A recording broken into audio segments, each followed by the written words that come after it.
On today's episode, we're going to do two reviews here. The first one is going to be ChocoPro number 224, and of course, New Japan Pro Wrestling's Dontaku 22, with almost all the titles being on the line, which is going to be exciting. And also, for some news updates, we got information regarding the return of the best of the Super Juniors. As you know now, foreigners are allowed to return to Japan who are involved in this particular tournament. I'm excited to find out who's in it. Also, we got the interesting article coming from Stardom's Julia, who says she wants to wrestle a particular AEW star. And of course, some interesting news. A former and the first ever AEW Women's Champion Riho makes her return back to AEW. So, let's get ready for another episode of the Leader Wrestle Zone.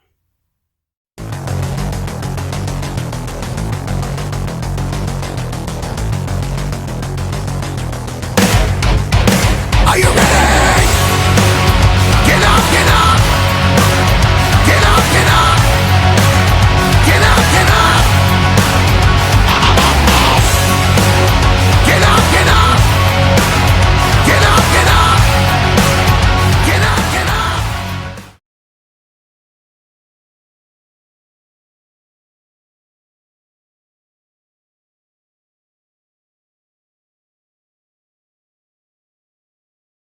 Welcome everybody to the Lead It Wrestle Zone, all things that is pro wrestling with AEW, NXT, New Japan Pro Wrestling, Impact Wrestling, the National Wrestling Alliance, various promotions, wrestlers, matches, and championships. I am your host, Gerard here. So let's begin with ChocoPro 224. Now, the first match we were supposed to have Mei Shiruga versus Sayuri, but however, Sayuri wasn't feeling too well. Basically, she was unable to make it. Now, however, she is fine, just to let everybody know. But the last minute replacement was none other than Rekka, who I've seen mostly on Pro Wrestling Freedoms. The match was okay. I'm not gonna lie about it. So it was like very hard hitting, Mei Shiruga being Mei Shiruga as always. But however, the last thing that anybody anticipate was Kapakozo. You know, it was strange.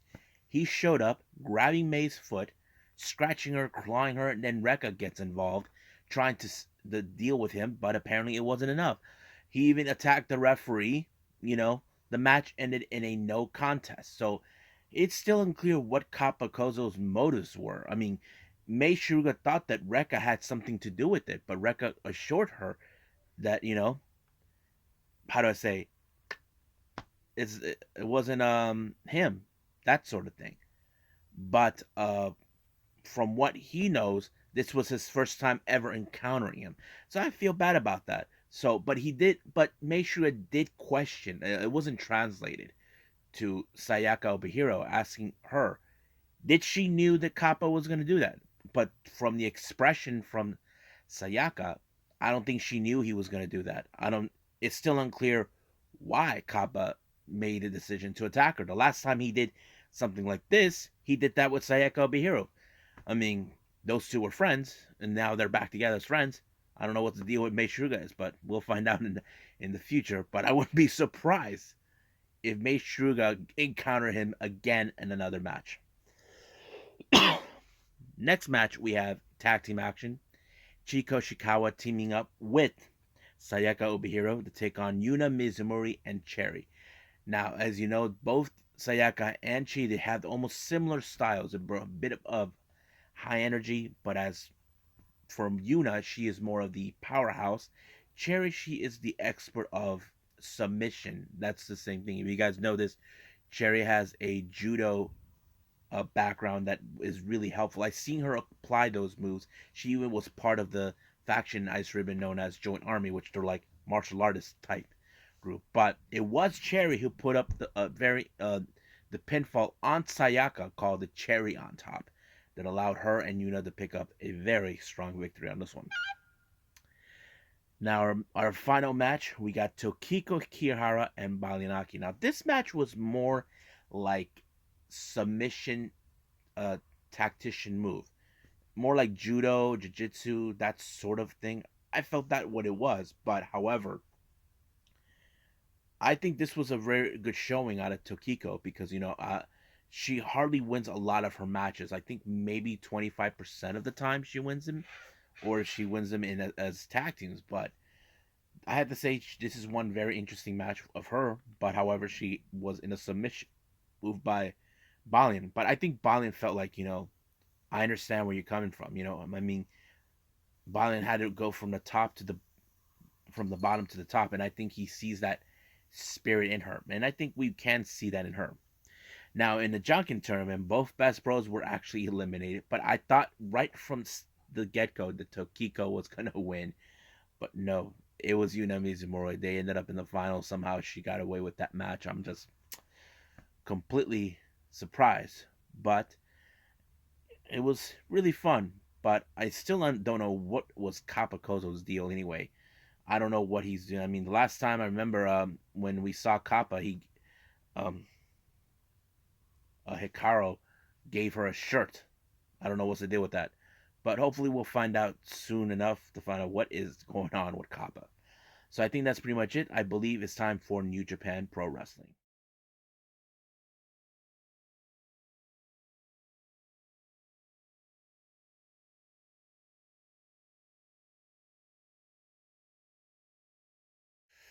Okie dokie. So we got New Japan Pro Wrestling with Dontaku 2022. This was a very fun event. Um, First opening match, we have six-man tag team action. Now we have Suzuki Gun, consistent of Taka Michinoku, Taichi, and Zack Sabre Jr. to take on two members of LIJ, Bushi and Shingo Tagagi. Now they were supposed to have another guy named Fujimura, but he was unable to make it due to COVID. You know how the protocol is, so they called in Shiro Koshi Naka. Now, it was very strange that they called him, basically because the last time they encountered him, he was on the opposite team with Lij. But whatever the case was, I'm sure they were okay with the idea. But however, it did not go well because Taichi pulled off another interesting match against Shingo. Now, keep in mind, not too long ago, Taichi lost to Shingo for the KOPW trophy, and looks like we could see another challenge. And I think Shingo is enjoying himself because right now we're seeing something special with the KOPW. I mean, Toru Yano, he's been doing whatever it takes to hold on to that title, but we'll see. Now, our next match, we got Yo versus Hiromu Takahashi. Now, recently during the Golden Fight series, Hiromu has accused Yo that he doesn't have that fire that he had. If you guys remember, Yo was in the finals of the Best of the Super Juniors with Hiromu. That was the kind of fire he remembers. Now that fire is gone, but Yo, he tried to pull off that fire that he did, but it wasn't enough until Hiromu applied the time bomb, allowing himself to win. But Yo needs to start building up that fire that, of course, Hiromu was talked about. If Rocky was there, he probably would have told him the same thing. Now, our next match, as you know, the quest of the GOD, the Gorillas of Destiny, to hunt down every last member of Bullet Club for their betrayal.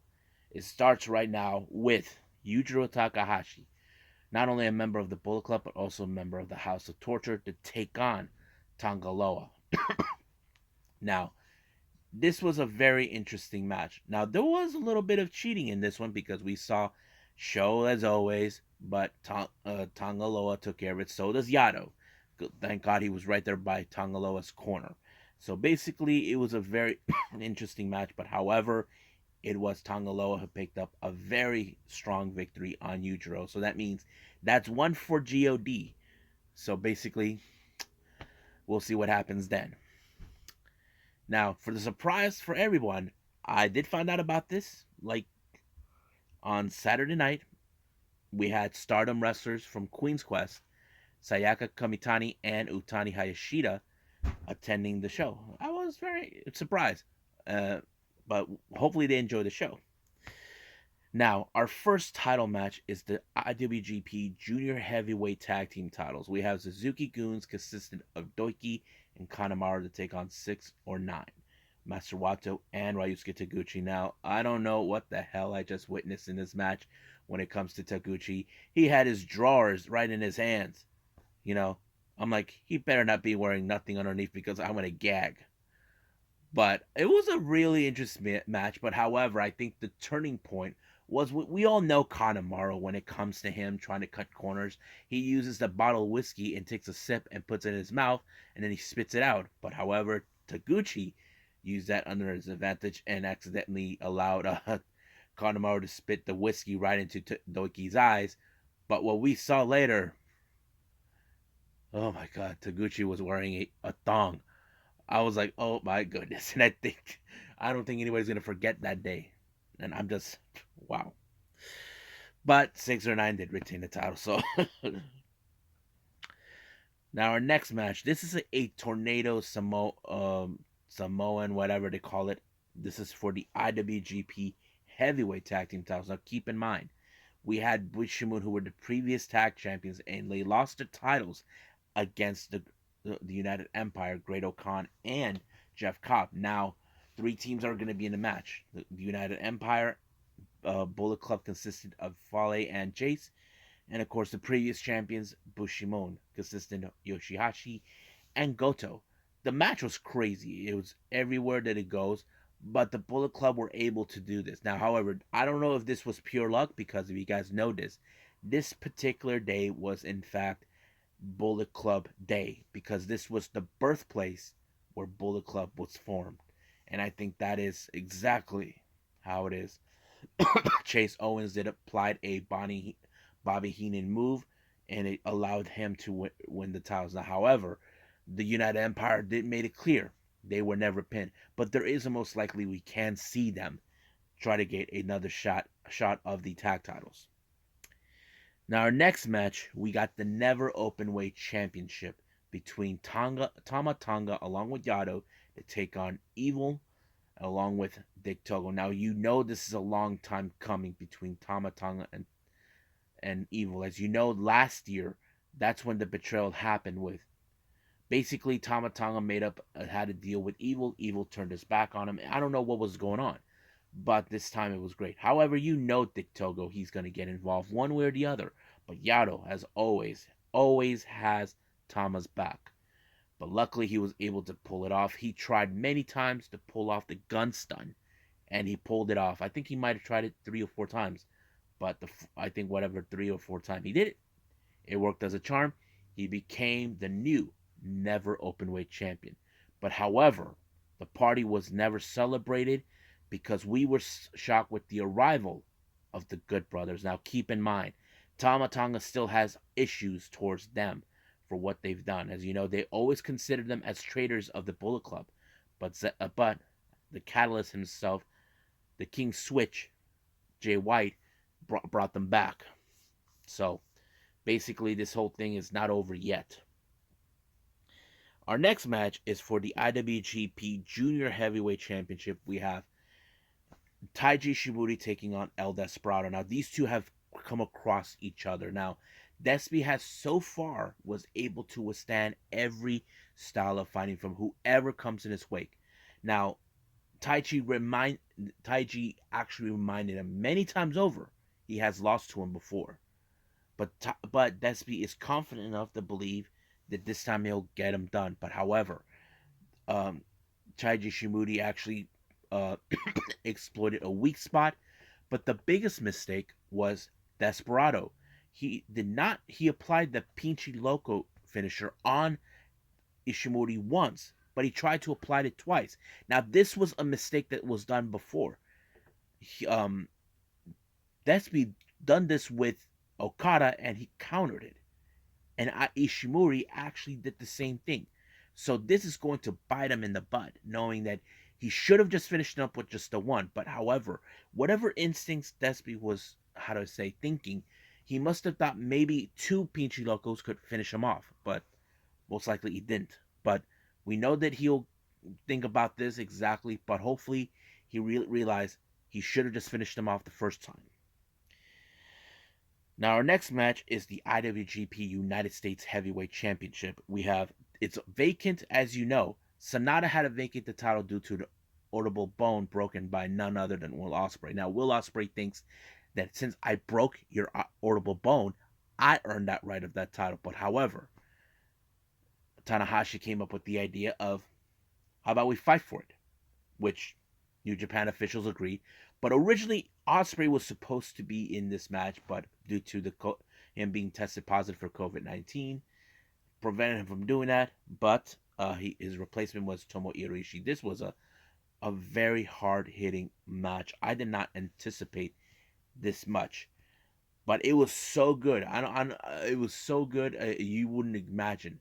I think from the commentator's point that Ishii has never beaten Tanahashi, but who knows? But in this time, it did not work out that way. So Tanahashi did the belly flop up off the top, and it was over right from there, becoming the brand new, I think, 3-time United States Heavyweight Champion. However, while he was doing his little promo saying that he promised Sonata that he'll retain the title, he was interrupted by Chase Owens. However, as you know, Chase Owens is the brand new IWGP Tag Team Champions with Fale. He comes out reminding him that he never got his shot for that title that Tanahashi wants. But however, he said he has no need for that title. Apparently, a masked guy with Bullet Club gear shows up, attacks Tanahashi, but the move was familiar the way he took him out. It revealed to be Juice Robinson. Now, some of you probably say, wait a minute, why would Juice Robinson join the Bullet Club? If you guys remember, he had a little heated feud with Jay White in the past. It's true, but the obvious question is, what did Jay White did to pull the strings? But we also were aware that Juice Robinson that he was up with New Japan. That was the unclear version, what we did not know. So what exactly did Jay White pull? Well, we won't know. So now let's jump into the main event. The IWGP World Heavyweight Championship. Now you know Naito and Okada, they've been back and forth on many times, on various occasions, for many years. But the reason this match took place, there was a match that, of course, that Okada felt needs to be written away. Naito agreed. But I have to say this match was a lot of fun, not to mention it showed the fighting spirit of Naito as always, but he tried pulling off Destino many times. But Okada, he knows exactly what he's thinking. But it didn't work. But his final move was putting the Cobra, whatever they called it, and then the Rainmaker to retain the title. But he did tell Naito as this, gracias. As you guys know, Naito likes to put in Spanish references in his promos. But it was pretty cool. And of course, he did say that they would like to do this again. And he said he had a lot of fun. I think Naito felt the same way. I mean, come on, Naito, he's no stranger of having fun. But however, as you know, he's very happy that things are changing back to their ways. Because of course, there's been some leftists because of the COVID-19 thing. But however, his little party was cut short with the arrival of Switchblade. As we know, we haven't seen him in Japan for almost a year, and now he's back. He wanted to show Okada once and for all why he should breathe with the Switchblade, that this is still his era. And now he also issued that he's the next challenger for the IWGP World Heavyweight Championship. So we'll see what goes on from there. But we'll see but now the real question is Bullet Club stronger than ever? Well, we'll find out soon. So I think that's it right now. So let's move on with some news updates.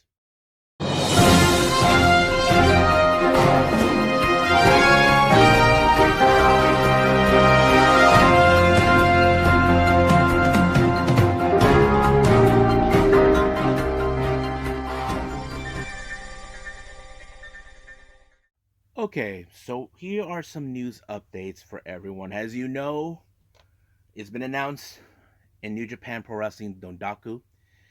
We just have the entrants who's going to be involved with the return of the Best of the Super Juniors. Now, if you guys remember, the Best of the Super Juniors always take place in some point in mid-May all the way to early June. However, for the past 2 years, it wasn't like that due to the problems that we had with the coronavirus changing whole things. They were putting the Best of the Super Juniors around the same time as World Tag League. But now it's back into its original setting. But the real question does remain, who will be involved in the Best of the Super Juniors? So we got the answer to that. So here's who they have for both blocks. Let's start with the A block.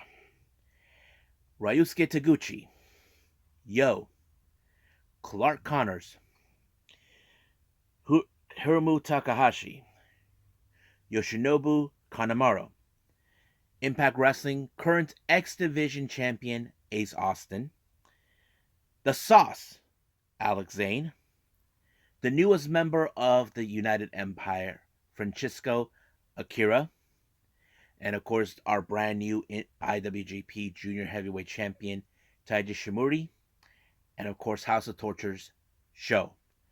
Now let's jump in with the B block. We got Master Wato, Eagle, CMLL's star Titan, Bushi, El Desperado, Doiki. From Glee, El Lindaman,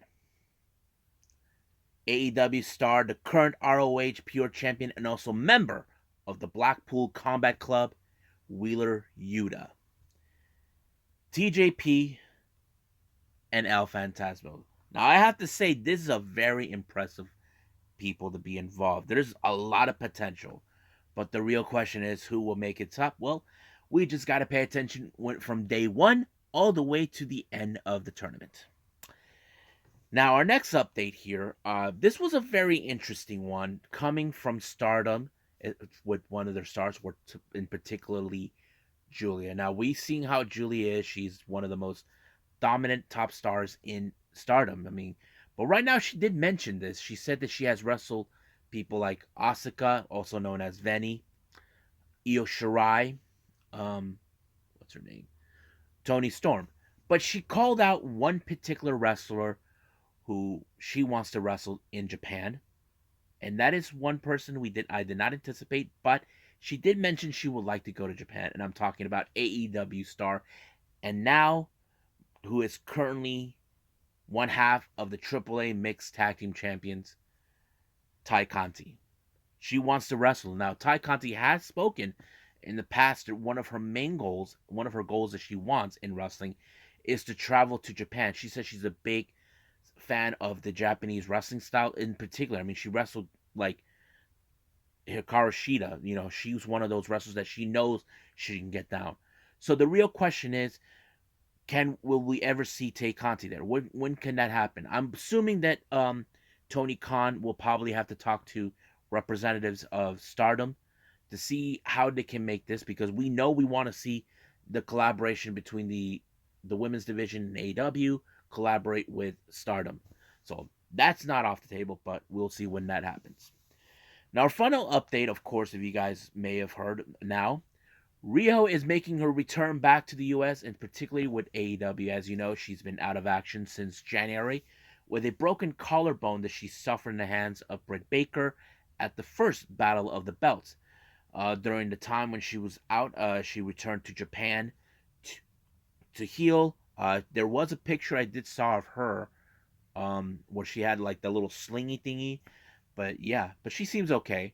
But there is no indication what time frame she is. It's still unclear. I'm not sure if she will be involved in the qualifying matches for the Women's Owen Hart Foundation tournament. That is still unclear. There is no indication the time frame she'll be back or what things she'll be taking place. But we'll just wait and see when that day happens. But I think that's pretty much it. What we got for the news updates. I believe it's time for me to call it a day. Well, I hope everybody enjoys this episode. Coming up, I'll be taking reviews from 3 different promotions. One from recently on the 15th of April, which is going to be West Coast Pro, game related. I think this one was something I heard that involves our New Japan wrestlers that we love to enjoy. And of course, we got the most recent shows from GCW and AAA with their Triple Mania 30. I'm excited for those. If there's any news updates involved in this particular one that I will be uploading, well, you'll be guys be hearing that too. So right now, I'll see you guys in the next DWZ time. Same DWZ channel. I must bid all of you adieu.